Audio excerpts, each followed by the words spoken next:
9988 대한민국 중소기업을 응원합니다. 안녕하세요. 웰스기업연구소 스튜디오에 오신 여러분을 환영합니다. 오늘의 주제는 법인세 신고 도움자료 꼭 활용하세요입니다. 자세한 내용은 정우일 소장님을 모셔서 알아보도록 하겠습니다.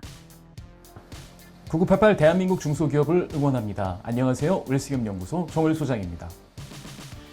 자, 이제 시즌이 왔죠. 12월 결산법인 대표님들 같은 경우에는 이제 법인세 신고 때문에 가결산 자료도 받고, 그 다음에 우리 법인에서 이제 자료들을 이제 세무사 사무실에 넘기기도 할 텐데요. 오늘 이런 법인세 신고 기간 중에 꼭 대표님들이 놓치지 말아야 될 것을 준비했습니다. 잠시 후에 시작할게요. 네, 바로 우리 대표님들 다 카톡이나 아니면 문자 이런 걸로 아마 국세청에서 그 안내 자료를 받아보셨을 겁니다. 그런데 이거를 링크를 클릭해서 들어가시거나 하신 분들은 없을 것 같은데요. 꼭 한번 해보시길 바라겠습니다. 왜 그러냐면요. 특히 이제 그 홈택스나 손택스에서 우리 법인 이름으로 로그인을 하게 되면 신고 도움 자료가 나오게 됩니다. 그럼 그 신고 도움 자료를 꼭 보셔야 됩니다. 특히 그 신고 도움 자료는 주요 안내, 기업 분석 자료, 신고 참고 자료, 신고 시 유의사항, 절세 도움말, 세법 도우미 등등의 것으로 콘텐츠로 구성이 되어 있는데요. 특히 이 신고 시 유의사항을 꼭 보셔야 돼요. 이 신고 시 유의사항을 보게 되면 법인별로 예를 들어서 신용카드 사용액이 조금 이상하다, 아니면 법인 신용카드를 사용을 했는데 여기서 우리가 아무리 봐도 이거는 업무용으로 사용된 것 같지 않은데, 이런 금액들이 지금 화면에 나오는 것처럼 표시가 되어 나오게 됩니다. 그러면 당연히 이렇게 생각하셔야 되는 거죠.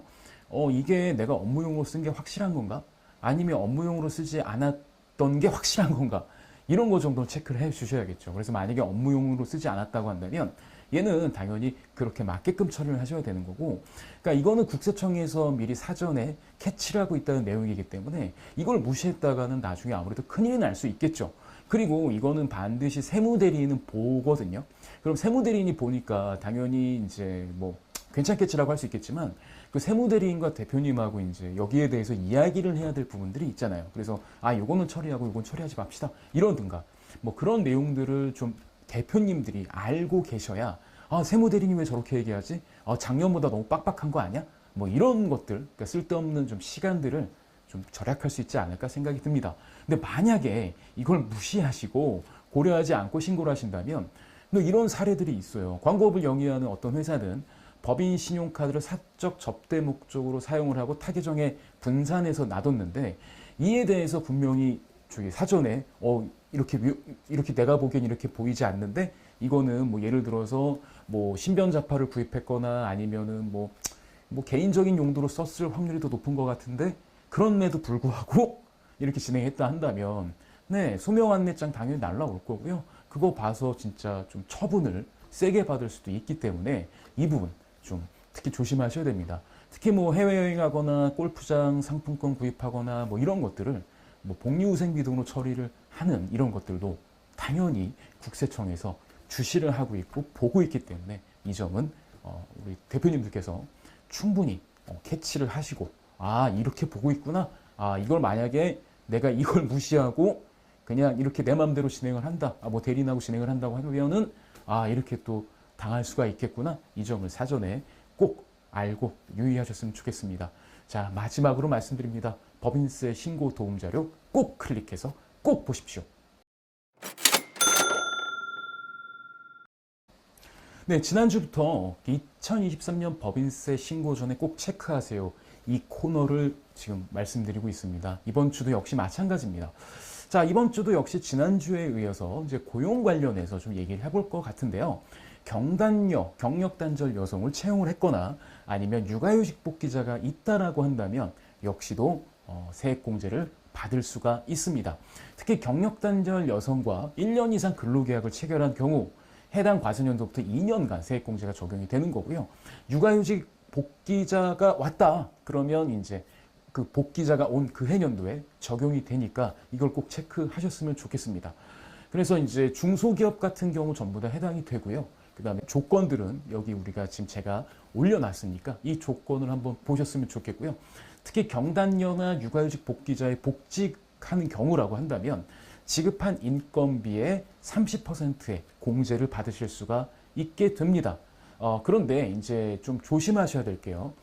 육아휴직 복귀자 같은 경우에는 이제 자녀가 여러 명이 있잖아요. 여러 명이 있을 수 있잖아요. 그래서 이때도 신청할 수 있고 이때도 신청할 수 있다. 그러면 자녀 한 명, 최초 한 명 이것만 적용이 되는 거고, 그 다음에 전년 대비 상시 근로수가 감소한 경우에는 세액공제를 적용받을 수 없으니까 일단 먼저 지난주에 제가 말씀을 드렸죠. 네, 그 전년비 상시 근로자 수가 감소했는지 안 됐는지 보려면 월 평균 개념이기 때문에 연말 개념이 아니라 월 평균 개념이기 때문에 이것도 꼭 체크를 해보셔라 라고 말씀을 드리겠습니다.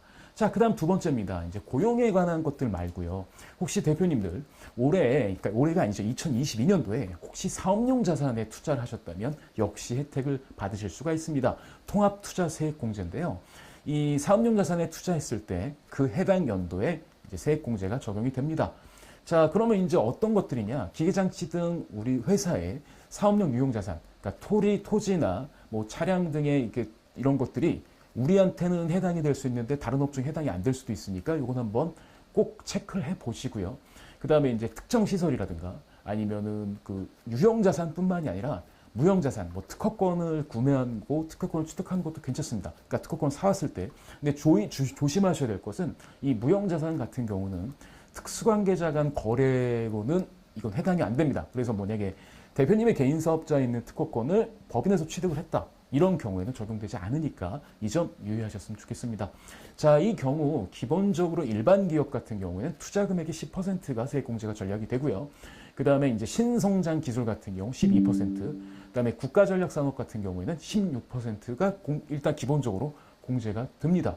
그런 다음에 또 뭐가 있냐면 만약에 2022년도에 투자한 게 직전 3년에 투자했던 평균 투자 금액보다 더 많다고 한다면 그 많은 금액에 대해서 추가적으로 3%, 국가전략산업은 4%의 추가 세액 공제를 해주니까 2022년도에 만약에 투자를 하신 게 있다. 그럼 꼭 체크하셨으면 좋겠습니다. 자, 그 다음에 이제 이런 것도 있을 수 있죠. 창업 중소기업이다. 창업 중소기업이라고 한다면 또 이제 혜택이 주어집니다. 근데 여기서 꼭 체크하셔야 될 것은 뭐 세무대리인에게 꼭 확인하셔야 됩니다. 그 수도권 과밀억제 권역이 아닌 경우에 혜택이 있거든요. 그럼 수도권 과밀억제 권역과 수도권은 다른 개념이에요. 그러니까 수도권 과밀억제 권역은 수도권보다 더 좁기 때문에 하다못해 용인이죠. 용인은 수도권이긴 하지만 수도권 과밀억제 권역이 아니에요. 그러니까 내가 지금 창업을 했고 그 다음에 내가 영위하고 있는 사업장 소재지가 어디냐에 따라서 또 달라지는 부분이 있으니까 이건 또 체크를 하셔야 되고요. 그런데 이런 것도 있을 수 있겠죠. 예를 들어서 창업으로 좀 보기 애매한 경우, 뭐 예를 들면 개인 사업자가 있는데 법인을 또 하나 만들었어요. 근데 얘가 창업으로 볼 수 있을까 부분은 꼭 세무대리인과 협의하시고 공지를 진행하시면 좋을 것 같습니다. 수도권 과밀억제 권역 바깥이라고 한다면 기본적으로 50% 세감면이 적용이 되고요. 신성장 산업 같은 경우에는 3년간 75%, 이후 2년간 50%가 적용됩니다. 자, 그 다음에 청년 같은 경우에는 여기에 플러스 50이 돼서 100%까지 세감면을 해준다. 그래서 청년이 창업을 했느냐 아니냐 이거에 따라서 또 달라질 수 있으니까 이거 창업한 중소기업이라고 한다면 창업의 형태가 어떤 건지에 따라서 좀 세무대리인가 이거를 적용해도 될지 안 될지를 좀 체크하시고요. 그 다음에 수도권이라고 하더라도 수도권 과밀억제권역으로 수도권보단 좁은 개념이기 때문에 이 위치도 꼭 확인하셨으면 좋겠습니다. 이게 5년짜리거든요.